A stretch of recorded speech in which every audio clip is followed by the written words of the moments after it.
televidente, un placer poder compartir con ustedes este programa de análisis y reflexión.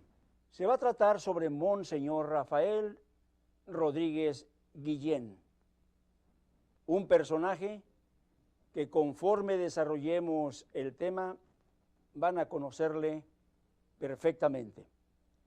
Pero quiero desde luego invitar a uno de los grandes compañeros, amigo, un hermano que ha trabajado juntamente con un servidor, colaborando tanto en los momentos más difíciles como en aquellos momentos de satisfacción, con relación a lo que fueron todos estos encuentros culturales cristianos. Me refiero y quiero presentarlo directamente a ustedes, a mi amigo Santiago Vázquez Mesa. Te suplico te acerques aquí a las cámaras. Vuelvo a repetir, un gran colaborador, un hombre que incondicionalmente ha sabido cumplir con una de las consignas pues que le fueron realmente encomendadas. Santiago Vázquez Mesa, ¿quieres enviar un saludo a nuestros? Agradezco, Rubén, la invitación y ojalá que los temas que sigan abordando, que se abordaron hace años atrás, sirva a toda la comunidad y son cosas muy interesantes. Gracias. Te agradezco mucho, Santiago. Gracias. Echémosle ganas. Bien, saludo a nuestros lectores en Binacional Magazine, en Facebook, Foro Judío, Análisis Teológico Doctrinal y YouTube. Para ustedes, nuestra siguiente aportación, deseando de todo corazón, sea una herramienta útil para dar a conocer a Cristo precisamente y a sus mensajeros en esta lluvia tardía.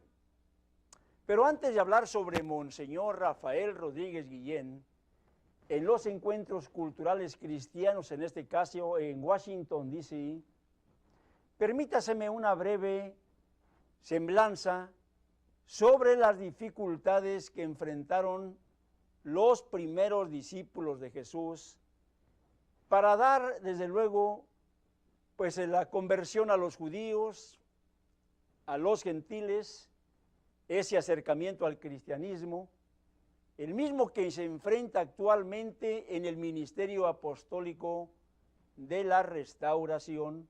Hablo en la primitiva iglesia cristiana espiritual, la luz del mundo. Hablamos de dos tiempos de gracia con las mismas características de esperanza, incredulidad y rechazo, privilegiando esto último, el oscurantismo, por el que el hombre, en su libre albedrío, escogió los caminos de la muerte sobre la oportunidad de la vida, cumpliéndose lo dicho por el profeta Jeremías, en donde dice: así dijo Jehová, paraos en los caminos y preguntad por las sendas antiguas, cuál sea el buen camino, y andad por él, y hallaréis descanso para vuestras almas. Pero ellos dijeron: no andaremos. Hablamos de un incumplimiento en el que el hombre ha trazado su destino de una forma realmente opuesta a la oportunidad de la vida a través del Redentor del mundo. Actitud que nos obliga a exponer y reflexionar sobre la máxima propuesta del Redentor de los judíos, fundador y señor del más grande portento de gracia para la humanidad, que el mundo politeísta sigue rechazando. Hablamos del místico personaje anunciado como el Mesías, el Redentor, el Salvador, Príncipe de paz, el Hijo de Dios encarnado, entre otros atributos que magnificaron el fiel cumplimiento de su venida. Samuel, Daniel, Jeremías, Joel e Isaías, entre otros visionarios de Dios, anunciaron en tiempo y forma la venida de un Salvador, enfatizando la esperanza sobre un paladín que les libraría de su miseria material, moral y espiritual. Isaías lo describe así. ¿Quién ha creído a nuestro anuncio? En el capítulo 53 del 1 al 6 dice, todos nosotros nos descarriamos como ovejas, cada cual se apartó por su camino, mas Jehová cargó, dice, en él el pecado de todos nosotros. Angustiado él y afligido, no abrió su boca, como cordero fue llevado al matadero, y como oveja delante de sus trasquiladores enmudeció, no abrió su boca. Resumiendo el cumplimiento del tiempo, Mateo precisamente en el 1:17, de manera dijo él que todas las generaciones, desde Abraham hasta David, son 14 generaciones, y desde David hasta la transmigración de Babilonia, 14 generaciones, y desde la transmigración de Babilonia hasta Cristo, 14 generaciones. Lucas lo plantea de esta forma, que os ha nacido hoy en la ciudad de David un Salvador, que es Cristo el Señor. Oportunidad que despreciaron quienes fueron destinados para crucificarle, entre ellos ancianos, fariseos, publicanos, judíos y sacerdotes de culturas paganas que no supieron descifrar el anuncio de los visionarios enviados, salvo aquel pequeño remanente, ese grupo de discípulos en los que se cumplió la obra perfecta de creer en el que Dios había enviado. Hablamos de los convertidos al cristianismo en el principio de nuestra era, época de incredulidades y rechazo. Hablamos de los que en la conversión y aceptación de los enviados por Dios fue el motivo para unos de su desgracia. De ahí la relevante expresión de Pedro en Hechos 6 que dice, y crecía la palabra del Señor, y muchos sacerdotes se convertían. Un fenómeno relevante porque la conversión a Cristo no solo afectaba sus intereses, hablamos ideológicos, y su misma vida por la dureza de su doctrina y disciplina. En las gráficas podemos ver a Monseñor Rafael Rodríguez Guillén, convertido al cristianismo, en compañía de Joaquín Juárez Ubaldo, del que haremos también un programa especialmente por él. Él fue egresado del Seminario Mayor de la Ciudad de México. No se puede soslayar que los mismos discípulos vacilaron al ver lo difícil que era seguirle, como lo narra Mateo en la claudicación.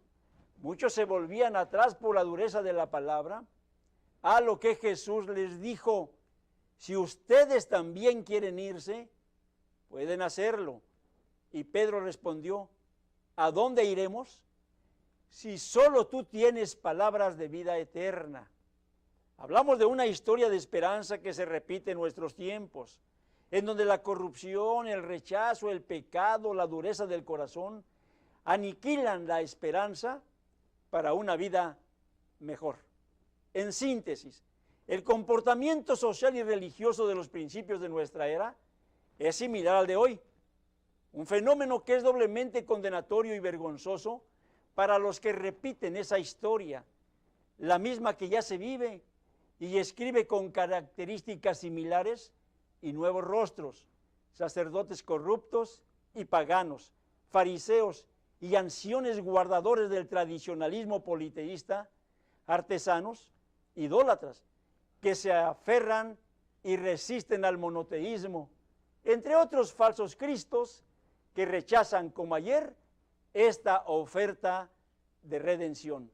Por ello, vuelve a ser relevante la conversión de sacerdotes y religiosos que altruistamente dieron testimonio del portento de Dios, tratando de convencer al mundo de pecado para que acepte a Jesús el Cristo como esperanza de vida eterna. ¿Y qué pudiéramos decir a esto? Que el don de Dios ni se vende ni se compra.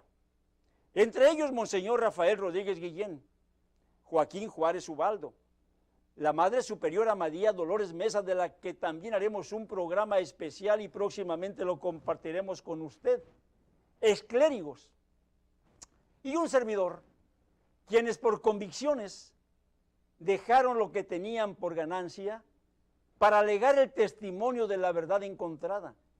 En el caso de Monseñor, tras 40 años de investigación con ensayos, obras literarias, editoriales y el testimonio que en la recta final precisamente nos legó y que hoy compartimos con ustedes, uno de ellos en esa ciudad de Washington, D.C.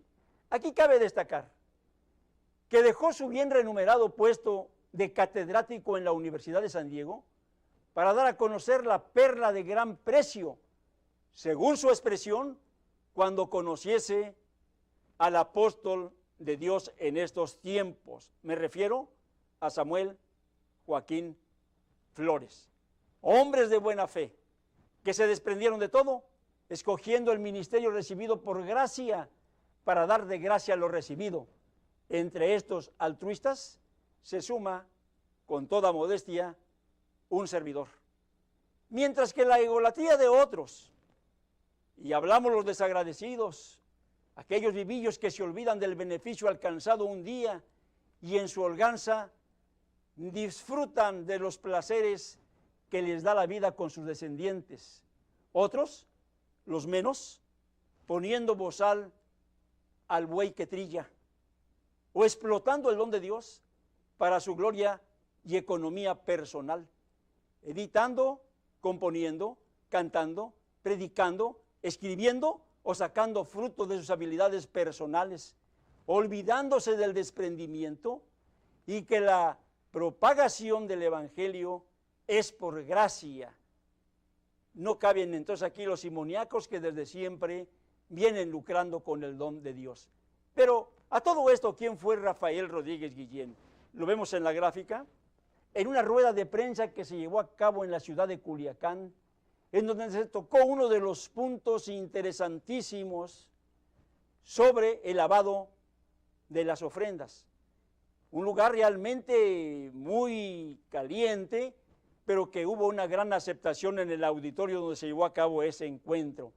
Vuelvo a repetir, ¿quién es Rafael Rodríguez Guillén? Nació en Sevilla, España, el 28 de marzo de 1927. Cursó humanidades, filosofía y teología en España y Estados Unidos. Becado en King's College, aquí en Estados Unidos. En el Instituto de Cultura Hispánica de España y Puerto Rico. Destacó como escritor y conferencista internacional. A la vez, catedrático en prestigiadas universidades de Estados Unidos, Puerto Rico, España, en México y en Chile. Aquí en Tijuana fue donde un servidor tuvo el privilegio de haberle conocido. Publicó los siguientes libros: El Vaticano al descubierto, La mafia del Vaticano, Las finanzas del Vaticano, Las mentiras de Juan Pablo II, La secta católica, María bíblica y María católica, La Inquisición católica, Desviación sexual del clero católico, y en su búsqueda por la verdad, escribió también el libro La Iglesia que Jesucristo fundó, entre otras obras. Bueno, de allí el presente encuentro cultural cristiano en la ciudad de Nueva York y Washington, D.C., que altruistamente compartiremos con ustedes ya en esta próxima semana. Un video que considero será de su agrado y una herramienta para propagar más a Cristo y su doctrina. Con ustedes, la presentación en Washington, D.C. Disfrútala. A quien yo quiero agradecer haber conocido esta iglesia santa. Después de haber conocido a nuestro apóstol en Guadalajara, que él me dio la oportunidad, nació en mi vida algo tan grande que siento ese espíritu que esta iglesia ha dado a mi corazón, porque mi vida como doctor, monseñor, era una vida de pecador. cuando el Señor permite que yo vea claramente que el bautismo que me hicieron en España, infante, quam primum, dicen, porque todo es en el lenguaje satánico. Mire, me he dedicado toda la vida a investigar. Como dice muy bien mi hermano Rubén, que fue el que me pescó a mí allá, dando clases en la Universidad National City. Cuando me explicaba que el bautismo trinitario no era posible contarlo como un bautismo cristiano. Y cuando me dice, vamos a leer, monseñor, porque parece que de la Biblia usted está atrasado. Y yo le dije, vea, 12 años me tuvieron en el seminario. No me enseñaron ni un libro de la Biblia. ¿No es eso satánico? La iglesia me ha enseñado a mí que el mensaje de salvación no está en los catecismos, no está en la doctrina católica romana, no está sino ahí, en el Nuevo Testamento. Y esta iglesia, cuando mi hermano Chago, que está aquí, que dirigió este evento, me regala cuáles eran las doctrinas universales de la iglesia, la luz del mundo, yo dije, aquí está la verdad, porque aquí no hay sino lo que es una doctrina pura, santa. Hermano, mi testimonio es muy grande y me alegro que mi hermano no me haya puesto el cronómetro porque así me permito hablar más, pero el tiempo se nos va. Yo quisiera decirle que voy a hacerle un pequeño, ¿verdad?, resumen de quién soy, pues, cómo he llegado hasta acá. Yo estaba de párroco en Sevilla, el centro precisamente del nacional catolicismo. Le decía a vuestro ministro, don Noé, que el nacional catolicismo no es sino un imperio romano. Tengo un doctorado en historia, puedo decirlo. He enseñado en las universidades muchos años las humanidades, que es la historia de la cultura del occidente. Y cuando uno se dedica a investigar qué iglesia Cristo funda, como este humilde servidor, tiene que llegar a unas conclusiones. Porque aquí uno se juega, ¿el qué? La salvación. Aquí no se puede andar jugando si este es Pedro, aquel Pablo, si este es el fundador, este es el catedrático. No, aquí hay que buscar la salvación donde se encuentran. Y yo quiero decirle a mis hermanos visitantes, me van a excusar en cierta manera, porque todos mis temas son 24 temas. No puedo darlo aquí a conocer, pero sí los tengo en libros ahí, que el Señor está permitiendo, como dijo mi hermano Rubén, que ya vayan cayendo en manos de muchos, que está despertando conciencia, porque el que lo dice no es ningún ignorante. El que lo dice se ha estado toda la vida preparando y sigo preparándome, porque veo, como uno de mis libros digo, que para levantar conciencias a mí me ha costado 40 años. Yo salgo de España cuando veo llegar los ejércitos fascistas de Italia con los armamentos nazistas, ¿verdad?, alemanes, y cuando lo veo acompañado de aquellas legiones romanas. ¿Saben ustedes lo que son las legiones romanas? Lo que se apoderan en el Imperio Romano de toda Europa, de toda África, de todo. Y cuando yo veo acompañando a aquellos ejércitos con aquellos armamentos, a esas legiones romanas, claro, yo entendí que no eran aquellas del emperador Constantino, sino aquellos que el emperador Constantino quiso que el cristianismo se hiciera oficial, la misma cosa con la monarquía. O sea, se va a poner un cristianismo político y los buenos cristianos se fueron separando. Bueno, hermanos, cuando yo veo que llega a mi parroquia, donde yo era párroco de San Julián en Sevilla, mire, tengo un gozo saber que nuestro apóstol en una de las reuniones me dice, Rafael, prepárase que en 2 años vamos a España. Y ya España está recibiendo el ¿qué? El auténtico cristianismo. Y tengo un gozo saber que voy ahí a Sevilla, a donde están Todos aquellos compañeros estábamos en el seminario 700, porque para eso sí, tan pronto llegan las legiones romanas a España, se apoderan de ¿qué?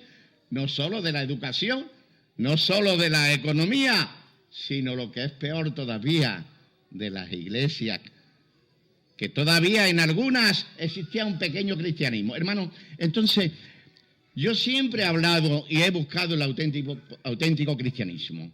Yo he creído que el cristianismo auténtico, después de la experiencia que tengo, aquí mismo en Nueva York, yo fui ministro de la Iglesia de Cristo. Estuve en Utah estudiando los grupos. Aquí en Nueva York, yo abrí la conciencia y diciendo qué diferencia hay entre una iglesia cristiana y una iglesia católica. Tengo un libro que lo titula así. Entonces, mire, ni me daban el pasaporte cuando uno habla la verdad, ni le dejan a uno porque es un sello satánico que le pone y le lavan el cerebro. Mire, yo tengo ahí un libro, y perdone porque tengo que decir los títulos nada más, donde lo titulo La secta católica lava el cerebro. ¿Por qué digo yo eso? Porque en 12 años que le meten a uno en un seminario con las meditaciones trascendentales, dirigidas por esos, voy a mencionarlo, padres jesuitas o padres dominicos o padres del Opus Dei, le meten a uno en la médula la mentira por verdad, satánicamente. Yo he llegado a la conclusión, y tengo un libro que lo titulo El escolasticismo filosófico de la falsa filosofía que enseña la Iglesia Católica. Mire, ahí está la clave. Claro, he tenido que estar haciendo otro doctorado en filosofía y en ciencias de la educación para entender yo lo que es escolasticismo o filosofía racional científica. Cuando yo leo esos catecismos, cuando yo leo esos cánones, cuando yo veo ese sacerdocio, qué pena me da pensar que yo era uno de los sacerdotes del dios Dagón. Y el dios Dagón sabemos que era no solo en la religión babilónica, sino en las religiones actuales, los que Satanás usa con esos ritualismos. Hermano, fui misionero en Panamá con los indígenas. Hermano, el Señor me ha preparado para que yo diga aquí públicamente, salgamos de la mentira, de la oscuridad, busquemos a Dios vivo en el corazón. Esta iglesia, lo mucho que me agradó, que no tiene nombre denominacional. Hay muchos grupos con muchos nombres denominacionales, pero la iglesia de Cristo es Only Christian. Y en esta iglesia yo aprendí algo muy importante. Se lo voy a decir en inglés porque estuve en Nueva York haciendo también mi máster en Divinity, preparándome para poder traducir libros que solo hay en inglés de la verdad de lo que es cristianismo y lo que no es cristianismo. Y ellos me enseñaron, I will speak when the Bible speaks. I will be silent when the Bible is silent. Yo hablo cuando la Biblia habla. Yo callo cuando la Biblia calla. Esa es la doctrina que la luz del mundo me ha dado. Y yo sé que la aprendí porque no había leído ni un libro. Mira, ahora estoy memorizando el Apocalipsis. Y cuando vemos este momento que estamos viviendo, y cuando vemos que esas profecías se están cumpliendo, y cuando vemos que ya el Señor nos está preparando para su venida, hermano, no podemos perder tiempo. Esto es to you, dicen los americanos. Esto es tu problema. Y yo le digo a los visitantes, fíjense, yo no pude conocer esta iglesia, estoy hablando de 40 años atrás, yo llevo ya aquí más que en España, y no pude conocerla sino por una providencia que yo sé que todos los visitantes que están aquí hoy la han tenido. Y le voy a decir lo que me enseñaron en los seminarios, que era todo en latín, todos los exámenes, todo se hacía, 12 años. Una frase, odie hoy, si vocem, eius audieriti, nolite odurare corda vestra. Hoy, hermano visitante, si has oído la voz del Señor, no quiera rechazarla, ya no va a tener excusa, porque ha encontrado un tesoro, como yo le digo a mis hermanos, que se desconocen, que nos tratan de secta cuando la única secta Ahí tengo un libro y lo demuestro. Y lo pruebo en el internet.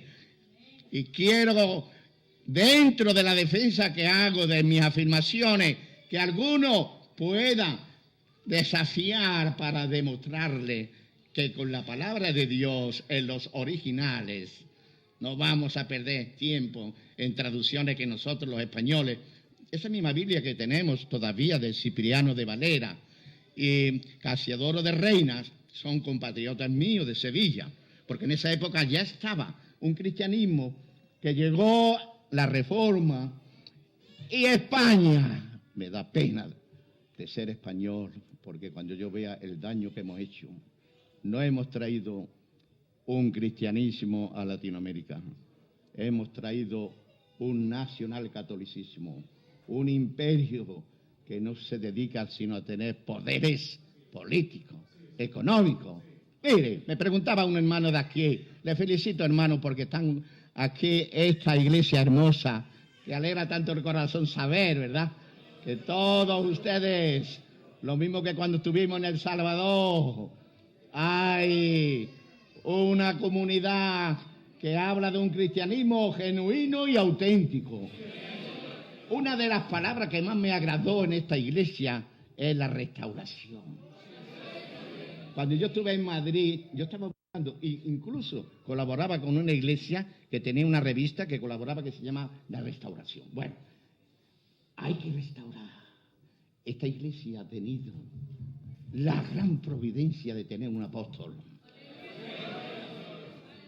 Yo le decía a mi hermano cuando hablábamos, y gracias a él que me enseñó lo que me faltaba, a pesar de que tenía 2 doctorados, que como catedrático de la universidad me lo quería saber todo, pero ignoraba lo más importante. Y cuando conversábamos con él acerca del apóstol, yo le dije, en la iglesia de que Cristo funda, y tenía escrito un libro yo, allí en España, sobre qué iglesia Cristo funda, tiene que haber revelación.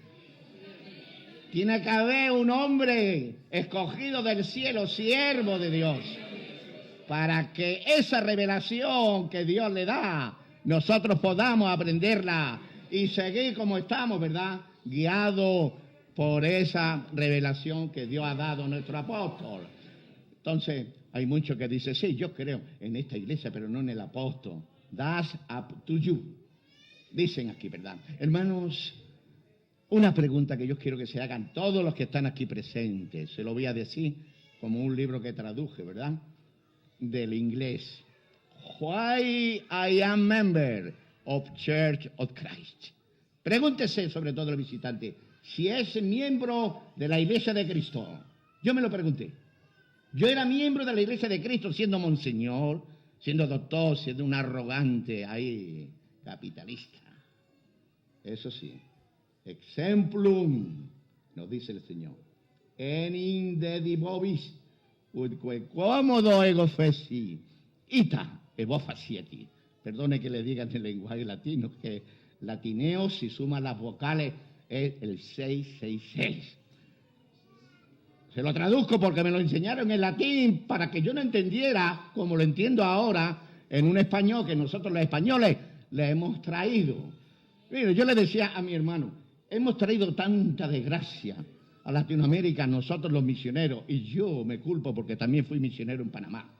Hemos traído tanta desgracia que, como dijo muy bien mi hermano, la situación actual que vivimos es heredero, se ha heredado de esa moral católica que yo le llamo en mi literatura, que no es moral, es una inmoralidad.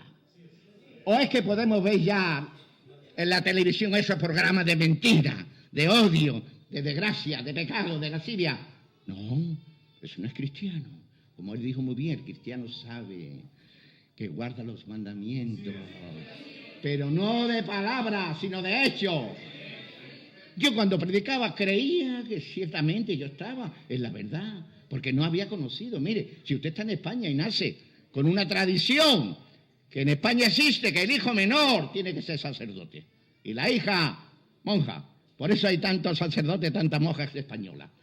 Pero cuando en 12 años a usted le van metiendo ahí los latines, le va metiendo el escolasticismo, la falsa doctrina, uno pues tiene que creérselo. Y si no, anatema sit, sea anatema, sea excomulgado. Conmigo no han podido excomulgarme. Y no han podido por una razón sencilla. Cuando quisieron darme la excomunión, yo acudí al abogado, porque era catedrático en Sevilla y podía pagarlo.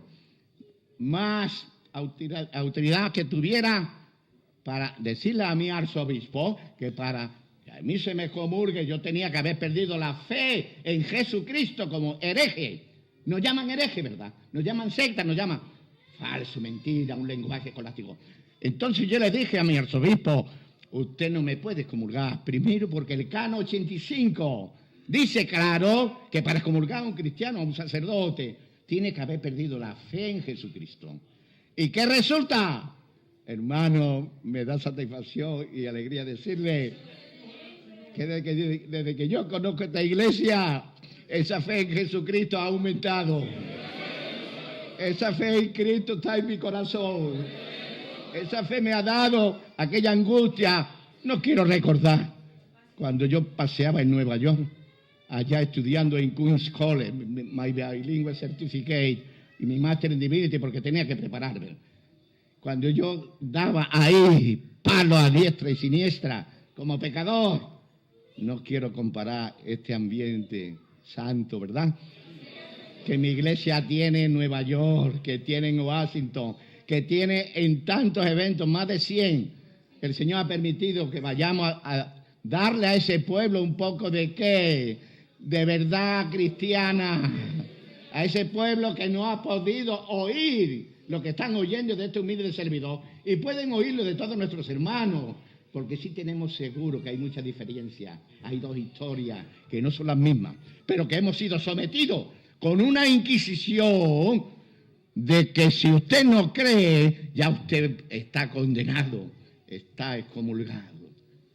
Miren, yo como español no sabía nada de la Inquisición, y fui bibliotecario en el seminario de una librería de 600.000 volúmenes. Y en la Universidad de Panamá me dice el catedrático, oiga, padre, usted que es español no sabe nada de la Inquisición, ¿cómo pasa eso? Yo le contesté, pues no me lo han enseñado, pues yo no sé lo que es. Hoy me permito el lujo, mi hermano, de tener un libro escrito. ¡Qué barbaridad satánica! 700 millones de cristianos fueron martirizados con esa espada satánica del anticristo. Hermanos, pido excusa. Algunos me llaman, monseñor, ¿por qué usted es tan fuerte? No creo que para hablar de la verdad haya que ocultar o con vaselina. La verdad o se dice, o se oculta, o se miente. La verdad es Cristo. Ego sum verita. Y nos dice a aquellos que el Señor llama a predicar su evangelio, la verdad os hará libre.